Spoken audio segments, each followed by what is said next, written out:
La Biblia está llena de acontecimientos reales que forman parte de nuestra historia. Pero la Biblia es mucho más que historia. Es el registro de la interacción de Dios con la raza humana.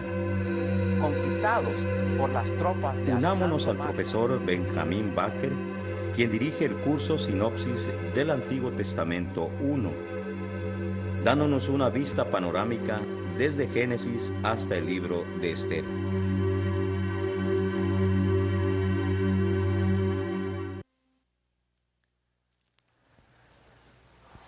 Espero que tenga puestos unos zapatos muy adecuados para caminar, pues vamos a caminar mucho, porque acompañaremos a los hijos de Israel. Bienvenidos. En este episodio iremos a uno de los desiertos más difíciles del Medio Oriente. Todas las condiciones, no solo el calor, son difíciles de soportar. En verdad es insoportable y puede perderse la vida. Es un desierto muy histórico, porque allí es donde Dios estaba preparando su pueblo. Los estaba preparando de muchas maneras. Principalmente estaba formando su carácter, su moral, su ética, en fin, haciendo que le obedecieran. Pero no hay duda de que los estaba preparando militarmente también para la conquista. Mentalmente no estaban listos para enfrentar a los enemigos. Físicamente no tenían entrenamiento. Espiritualmente no estaban acostumbrados a depender de Dios. Pues Dios los estaba transformando de un grupo de esclavos hebreos, egipcios y otras gentes liberadas en un pueblo cohesivo que tenía identidad nacional. Los estaba haciendo en un equipo que podría luchar para el bien común. Trataremos a los libros de Levítico, Números y Deuteronomio en un solo episodio porque los tres toman lugar en el mismo espacio geográfico, tanto como histórico. Levítico nos da más detalles en cuanto al sistema de adoración dada en Sinaí. Deuteronomio repasa la ley para la nueva generación cuando llegan a los campos de Moab. En Levítico y Deuteronomio la gente no marcha, solo en Números se están moviendo. Haga una comparación en cuanto al tiempo abarcado. En Éxodo abarcamos 286 años, mientras en los tres libros combinados abarcaremos solo 39 años.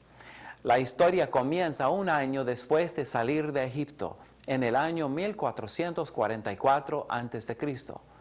Terminaremos este periodo de peregrinación en el año 1405, cuando están juntos al río Jordán y listos para conquistar a Jericó. Después de Éxodo, el libro que sigue es Levítico. Tomaremos los mismos pasos y haremos las mismas preguntas, pero las primeras ya están contestadas porque Levítico es el tercer libro del Pentateuco. Por eso la respuesta a la primera pregunta, ¿quién escribió el libro?, ya es muy fácil, porque 56 veces menciona que el Señor dio las leyes al pueblo por medio de Moisés. A pesar de esto, hay teólogos que no creen en la inspiración plenaria del Espíritu Santo. Para estas personas, solamente es una acumulación de textos acerca del sacerdocio escrito por diferentes personas. Creen que esto tomó mucho tiempo para desarrollar. No pueden aceptar que Dios lo reveló a través de un solo hombre. Un gran número de comentarios han sido escritos desde esta orientación equivocada. Solo tiene que imaginar a Moisés con 81 años de edad, sentado con las piernas cruzadas, al estilo que aprendió en Egipto, y escribiendo sobre un papiro como este. Los rollos del Mar Muerto fueron encontrados protegidos en jarrones como este, pero con tapas. Otra diferencia es que el material de los rollos del Mar Muerto es cuero o láminas de cobre. Lo que tengo aquí es un rollo de papiro egipcio. Es legítimo, hecho de los juncos que crecen al lado del Nilo. Usted puede observar las fibras de la planta. Después de entretejerlo, lo machacan y lo aplanan. La misma savia sirve como una resina o pegamento para unir todos los juncos en una sola hoja. al sol desértico por unos días y ya seco, listo para escribir. Hay una historia aquí escrita en jeroglíficos que incluye el dios Horus. Este material, el papiro, fue el medio más conocido a Moisés para sus estudios y escritura. Tal vez Dios le dio todo su entrenamiento en el palacio con este fin, el fin de escribir el Pentateuco. En comparación con Génesis, hay muy pocos comentarios sobre Levítico. Esto es porque la lectura es más difícil y esto afecta la demanda. La gente no pide muchos materiales ni clases y tal vez ustedes mismos pueden corregir esta tendencia. ¿Cuál es el sentido del título de Levítico? El título original del hebreo, Wayikra, es tomado de la primera palabra del libro, y él llamó. Esto destaca el tema, el llamado de Dios a la santidad. Ahora los judíos llaman el libro la ley de los sacerdotes.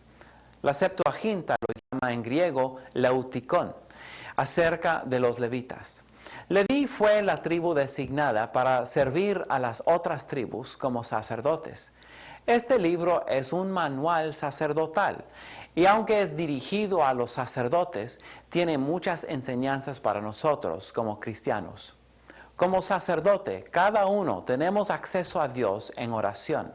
También podemos conducir a otras personas a Dios. ¿Cuándo fue escrito el libro? Génesis 40:17 dice que el tabernáculo fue erigido en el primer mes del segundo año después de salir de Egipto. Números 1:1 indica que comenzaron el primer censo en el segundo mes del segundo año. Entonces, Levítico fue escrito en el primer mes del segundo año del Éxodo. Esto es de abril 1 a 30, 1444 años antes de Cristo. La memoria del Éxodo aún estaba muy fresca en las memorias de los hebreos. ¿Cuánto tiempo abarca el libro? Creo que este libro abarca menos tiempo que cualquier otro libro de la Biblia. Solo trata de un mes. Números 10:11 describe la marcha que tomaron inmediatamente después. ¿A quiénes fue escrito el libro? En su forma más directa, los recipientes fueron los levitas, pero en forma más abierta se extiende fácilmente a todo Israel. Recordemos que para este tiempo tienen solo un año de ser libres. La mayoría no sabía de Génesis ni la manera correcta de adorar a Dios. Estaban empapados con el materialismo de Egipto. El libro también tiene aplicación hoy día. En cuanto todo cristiano es sacerdote, es dirigido a cada uno de nosotros. Nos instruye a ser santos. ¿En dónde tomaron lugar los eventos del libro? Al igual como en Éxodo, estaban acampados enfrente del monte Sinaí. Creo que habían intentado salir del territorio egipcio y por eso dudo que el Sinaí tradicional sea el verdadero monte. El Sinaí tradicional está en un lugar que casi siempre ha estado en la posesión de Egipto. El pueblo hebreo estaba tratando de huir de esa tiranía y se hubieran alejado de una zona fronteriza. ¿De qué se trata el libro? Temas y contenido. Todo el libro se trata de la santidad, pero podemos hacer unas subdivisiones. Del 1 al 17 podemos intitular la vía de acceso a Dios y de 18 a 27 el caminar con Dios. Comenzando con los capítulos 1 a 7 encontramos las 5 ofrendas principales. Las primeras 3, holocausto, grano o harina, y comunión o paz, tienen que ver con nuestra adoración. Las últimas 2 ofrendas, pecado y transgresión, tienen que ver con nuestra restauración. Sírvase a estudiar el cuadro que se encuentra en su manual. Indica los pasajes de cada ofrenda, los animales que podían utilizar, la manera en que ellos se identificaban con el sacrificio por medio de la imposición de sus manos, cómo degollar el animal, si había que rociar la sangre y las partes para quemar, la calidad del sacrificio, siempre fue sin defecto. Muy en breve, quiero explicar la enseñanza principal y el propósito de cada sacrificio. Cada una tiene un rico simbolismo para Israel y tipifica algo en cuanto al Mesías. El holocausto enseña la dedicación de la vida al Señor. Muestra la manera en que Cristo dio a sí mismo. La ofrenda de grano enseña la consagración a Dios de lo que producimos. El cuerpo de Cristo fue presentado a Dios como una vida perfecta. La ofrenda de comunión o paz es una expresión de gratitud a Dios por medio de compartir con otros. El sacrificio de Cristo provee paz. La ofrenda del pecado restaura la comunión por medio de la sangre de un sustituto. Cuando confesamos nuestros pecados, Cristo nos restaura. El de transgresión hace restitución por pecados cometidos contra Dios y contra el hombre. Muestra que la ofrenda de Cristo en la cruz satisface a Dios por los pecados. Esto es el mero comienzo. Es muy rico. En Levítico también es necesario que entendamos el calendario de los hebreos y cómo celebraban los días festivos. Estudia el cuadro correspondiente. Moisés los llamaba santas convocaciones o fiestas de Jehová. Junto al nombre bíblico, observe que el nombre popular hebreo. Estos son los nombres actuales y estas fiestas son celebradas en Israel actualmente. Una diferencia que existe es que algunas de las fiestas fueron establecidas por Moisés, mientras otras fueron agregadas al calendario judío más adelante. Por ejemplo, Tisha B'Av recuerda las destrucciones de Jerusalén. Hanukkah, o fiesta de luces, celebra la dedicación de la restauración del templo en el año 1164 a.C. Y Purim, llamada Suertes, conmemora la liberación bajo Ester de las manos de Amán. Capítulo 23 introduce las fiestas anuales con la única fiesta que es semanal. En los días sábado, Dios los manda a guardar reposo. Enseña el descanso que tenemos como creyentes en la obra terminada de Cristo. Enseguida la Pascua y los panes sin levadura son ordenadas.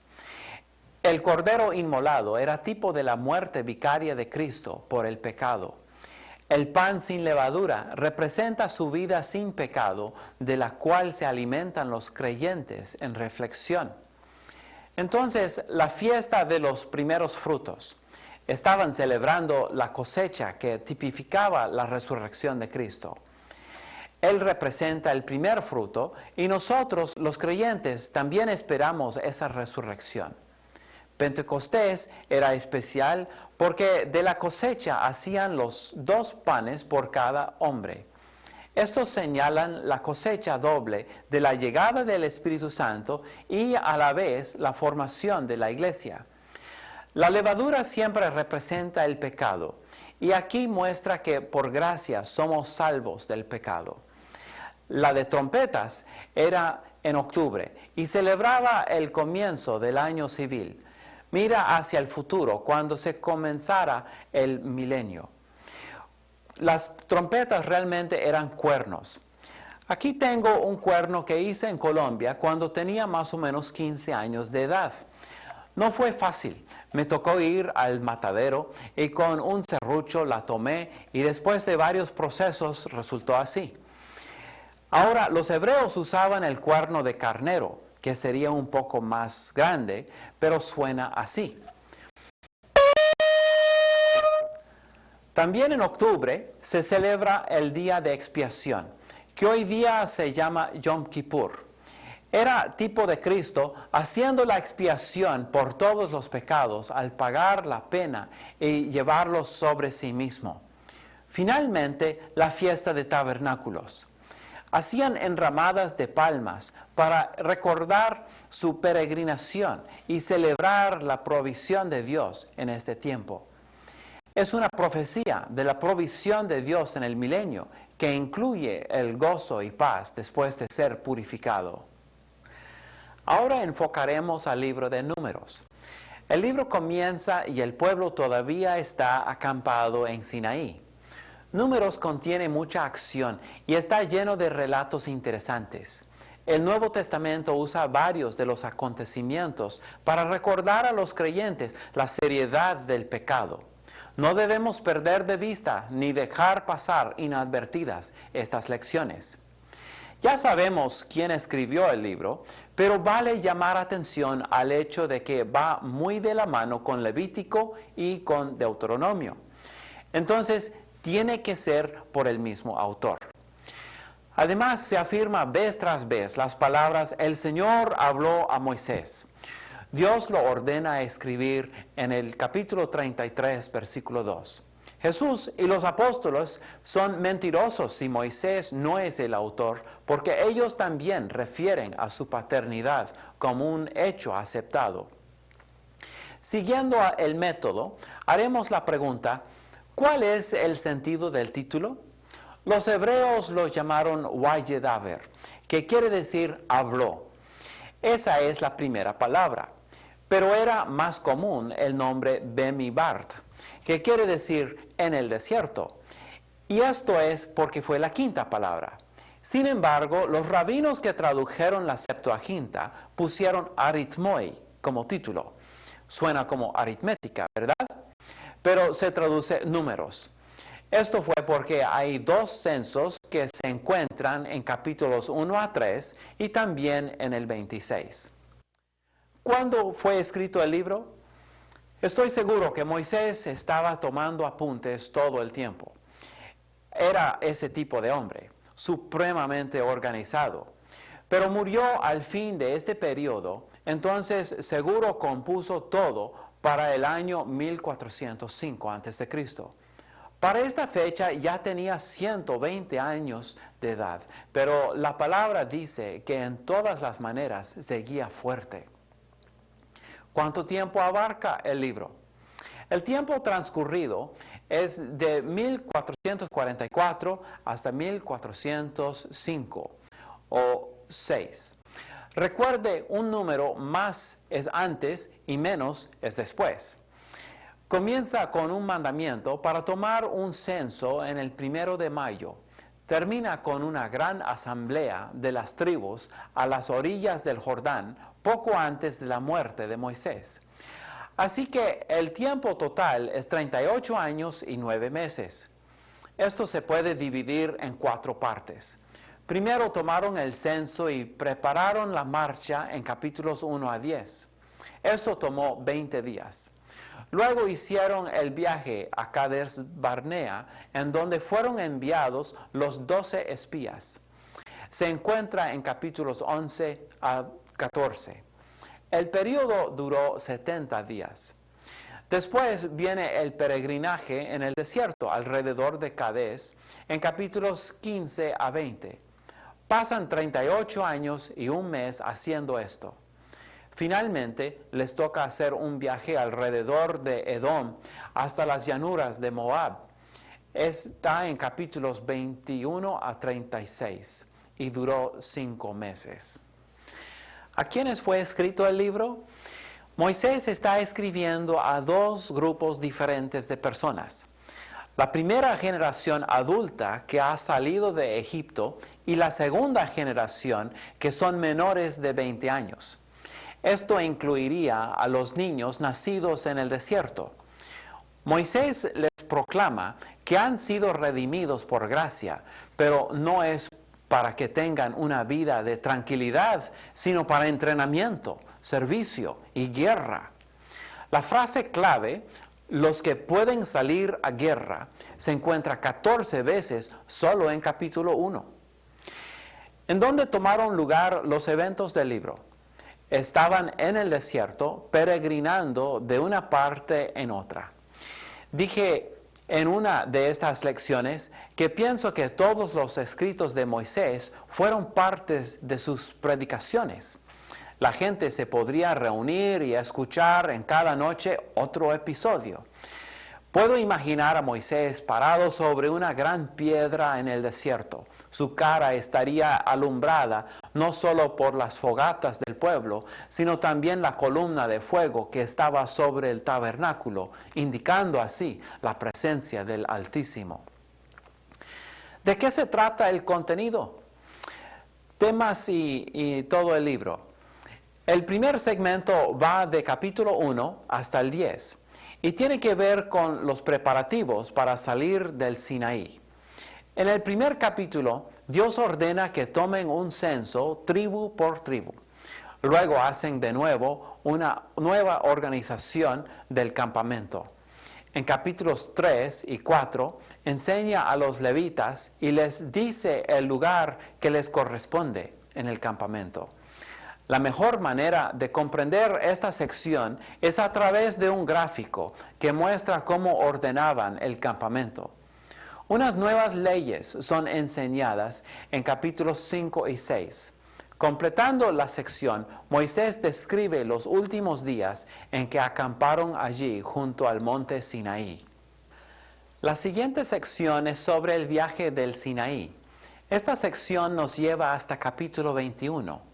Primero leemos sobre las experiencias que tuvieron en el viaje desde el monte Sinaí hasta Cades Barnea en el desierto de Parán. En capítulo 13, Israel rehúsa entrar en la tierra por su temor e incredulidad. En el 14, Dios condena a esa generación a peregrinar en el desierto por 38 años más. Del capítulo 15 hasta el 21 tenemos el relato de los sucesos en aquellos 38 años en que finalmente llegan hasta los campos de Moab. Moisés y Aarón también pecan por su incredulidad y falta de fe. Aarón muere en el monte Hor. La última sección es sobre los preparativos para entrar en Canaán. Leemos sobre el pecado de Balaam y la victoria espiritual sobre Moab y Balaam en 22, 23 y 24. Pero en capítulo 25, Israel comienza a fornicar con las moabitas y a adorar sus dioses. Después Dios mandó que Moisés y Eleazar, que fue hijo de Aarón y ahora es el sacerdote, tomaran un segundo censo del pueblo. Del 27 hasta el 30, Moisés da una variedad de leyes y nuevas revelaciones que van a influir en sus vidas. Luego leemos sobre la conquista de los madianitas y la repartición de los despojos en capítulo 31. Las tribus de Rubén, Gad y la mitad de la tribu de Manasés recibieron por herencia las tierras conquistadas al este del Jordán, en capítulo 32 y 33. Capítulo 33 es un resumen de los 40 años de peregrinación de los israelitas. Los últimos 3 capítulos son ordenanzas sobre la repartición de la tierra de Canaán. Seguiremos ahora con Deuteronomio. Deuteronomio viene después de Números en su orden bíblico, pero la razón es que cronológicamente Moisés recibió este mensaje del Señor al finalizar los viajes. ¿Quién escribió el libro?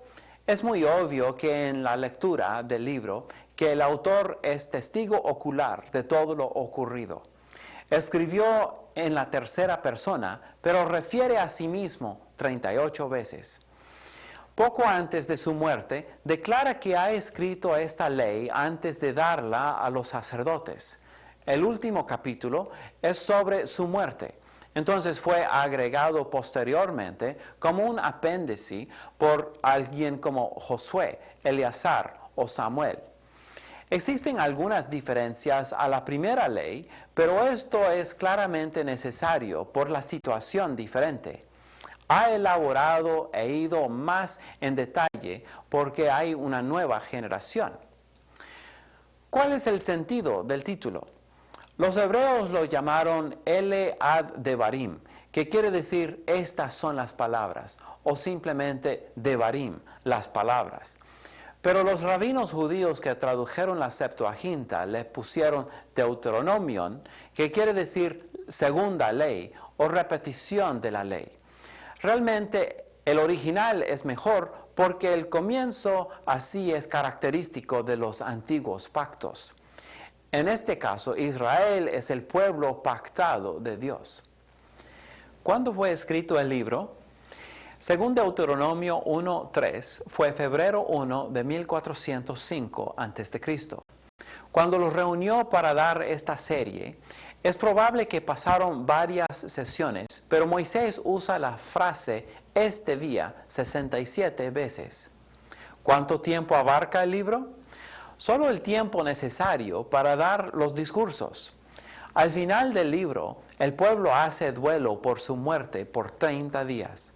Por eso dije al principio que Levítico, Números y Deuteronomio compartan el mismo periodo de tiempo. ¿A quiénes fue escrito el libro?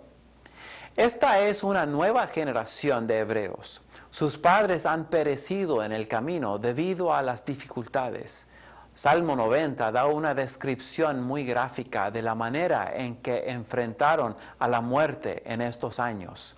Calculo que en toda la congregación, solo Josué, Caleb y Moisés son mayores de 59 años de edad. Era una nación joven. Según Deuteronomio 29:5, estas personas llevan ropa y están calzados con sandalias que les ha durado 39 años. En todas sus vidas prácticamente han comido puro maná y no han tomado vino. Con razón, era una gente formidable. Esto quiere decir que eran menores de edad cuando Moisés recibió la ley en Sinaí. Por eso necesitan escucharlo otra vez. Pero ahora escuchan con ciertas modificaciones, tomando en cuenta que muy pronto van a comenzar otro tipo de vida. Primero iba a haber mucha guerra. También tentaciones por el nuevo estilo de vida entre gente pagana. Aún cambiarían de líder. Sabemos que Moisés murió al terminar estos discursos. ¿En dónde tomaron lugar los eventos del libro? Pues todo el pueblo estaba a la orilla del río Jordán. Al otro lado pueden divisar los muros de Jericó. El lugar se llama los Campos de Moab y es al pie del monte Nebo donde Moisés va a subir para morirse. Hay mucha gente. Moisés dijo, hoy vosotros sois como las estrellas del cielo en multitud. Este es el lugar en donde Moisés les entregó Deuteronomio y Salmo 90. Pero siendo un repaso de los eventos transcurridos, los lugares están desde el monte Sinaí, que también es llamado Horeb, y los está desafiando a cruzar el Jordán, a conquistar la tierra y no repetir la incredulidad que los hizo sufrir en los últimos 39 años. Ahora contestaremos la pregunta, ¿de qué se trata el libro? Primero, esta generación necesita un repaso de las peregrinaciones y de la paciencia de Dios. De modo introductorio, Moisés describe el lugar en que están y el tiempo de escribir. Después de repasar la historia, les ordena un sistema de ciudades de refugio y así concluye capítulo 4. De una vez comienza otro repaso. Este es un repaso de la ley recibida en Sinaí. Esta sección se extiende hasta capítulo 11. Moisés está restableciendo la ley para la generación joven. Es el segundo discurso del libro. Los advierte de los peligros de la idolatría cuando se establecen en Canaán. Termina exhortándolos a amar y a servir al Señor. Del capítulo 12 hasta el 26 tenemos leyes especiales para Canaán. 4 capítulos contienen direcciones para Israel. Son leyes religiosas especiales. Luego hay 4 capítulos de leyes civiles. Destaca las responsabilidades de los líderes y lo que pasa cuando uno derrama la sangre. Básicamente forma el estado teocrático, que quiere decir un gobierno que está centrado en Dios y es dirigido por Dios. Luego Moisés, como profeta, sabe lo que les va a pasar en Canaán. Ellos son sus niños. Él los conoce como los padres conocemos a los hijos. Por eso tenemos una sección sobre obediencia, desobediencia y sus consecuencias en los capítulos 27 y 28. Primero lo ordena y entonces describe las bendiciones y maldiciones asociadas con su decisión. Termina con todas las condiciones del pacto de Dios en cuanto a la tierra prometida en capítulos 29 y 30. Todo depende en si ellos obedecen o no, y si no son perfectos, pueden arrepentir. Pero faltando estas provisiones, tendrían que salir de la tierra otra vez. La última exhortación y el cántico de Moisés se encuentran en capítulos 31 y 32. Y la bendición de Moisés sobre los israelitas está en 33. Finalmente, el capítulo 34 es como un suplemento sobre la muerte y el entierro de Moisés. Moisés fue un tremendo hombre. Volveremos a estudiarlo como uno de los personajes más importantes del Antiguo Testamento. Deuteronomio es el libro que fue citado más en el Nuevo Testamento. Es muy importante, pero tenemos que dejar el Pentateuco y seguir el estudio con otra sección principal de la biblioteca bíblica, los libros de historia. Favor de leerlos, comenzando con Josué, Jueces y Ruth. Estos tres cubren un periodo caótico, tanto políticamente como espiritualmente. Daremos los pasos preparativos para ver el inicio del periodo de reyes o monarquía. Hasta la próxima.